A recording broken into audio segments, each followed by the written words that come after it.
Hey everyone, and welcome back to yet another Questions and Answers with Mama's Uncut, where we answer your anonymous questions about parenting, motherhood, relationships, and we give you the best advice possible. Again, we got Lisa and Mindy. Hey guys. Hello. Ready to get started? Yep. Let's hop to it. My husband has his own business, and therefore he hires his own employees. He has built a landscaping company up from nothing to something that we can now live off of, plus some. But my issue is, I feel like he only hires beautiful women. Literally, every single woman that works for him is so pretty, and it makes me insecure. They have outings all the time for work that I'm not invited to. And I feel like sometimes he works later than he should because he comes home at 9 p.m. And I know he isn't actually working that late since most of the landscaping that gets done isn't happening in the dark. One girl in particular contacts him all hours of the night and he tells me I have nothing to worry about. But I feel like I do. I feel like she should not be texting my husband in the middle of the night, but he always says that it's work related and that's it. Am I wrong for feeling this way? My gosh. Go. This is okay. First of all, I think he's cheating. Yeah. Especially contacting in the middle of the night, and landscaping isn't typically a woman-led business. Is this just the weirdest thing? So, and he's not inviting you to parties and stuff that are company things. He's either being very just like fluid with the women and very flirty and making that kind of a culture, or he's having relationships with them. And both of those scream lawsuit, you idiot man.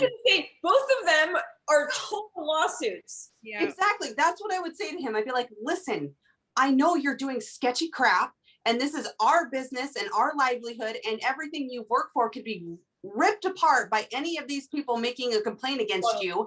Control yourself. And I'm like, if we can't figure this out together as a couple, I'm out. Like, that is so stupid. It's irresponsible and it's rude to their marriage to be like stupid and wandering around with those women all the time. And then the part of the business just pushes it over the edge for me.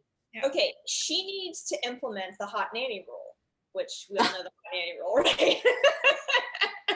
I mean, we were going to get an au pair at one point, and I was like, all right, let's just lay out rule number one. There is no hot in our house, like, period.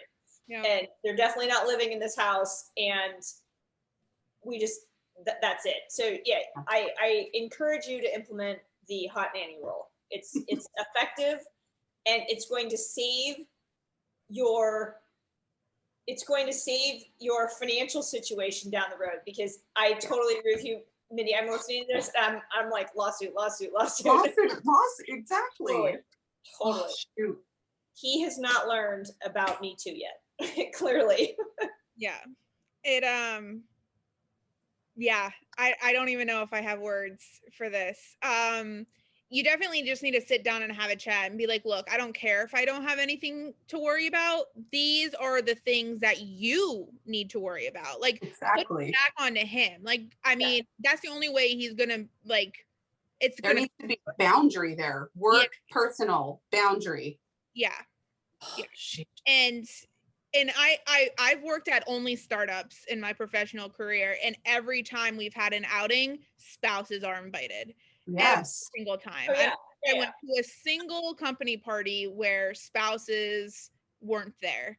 And so right then and there, that's a red flag too. Like, if you're having company outings, you should be invited to those 100%. Yeah. So I think you just have her company. Yeah, exactly. Yeah. And that's another thing too. You should be able to go. Yeah. You should be there. You should run part of this company. You should be a part of the hiring process. Yeah, that's probably a good idea. Regardless, if you hire something, you should not be the only person deciding whether or not they should be hired. You should have someone to bounce ideas off of. So you should say you should be that person. So this is not a knock to people who are attractive, because they could be great workers, right? Yeah. But if you're hiring people just on that, you're probably going to raise your productivity if you hire people just based on what they can do. Yeah. Like, you don't just need to be hiring hot people. I'm going crazy. Yeah. So I definitely don't think you're wrong for feeling this way, but I think there are several productive steps you can take and hopefully changing the vibe that's happening. But yeah. All right, guys, don't forget to send in your anonymous questions. Thanks.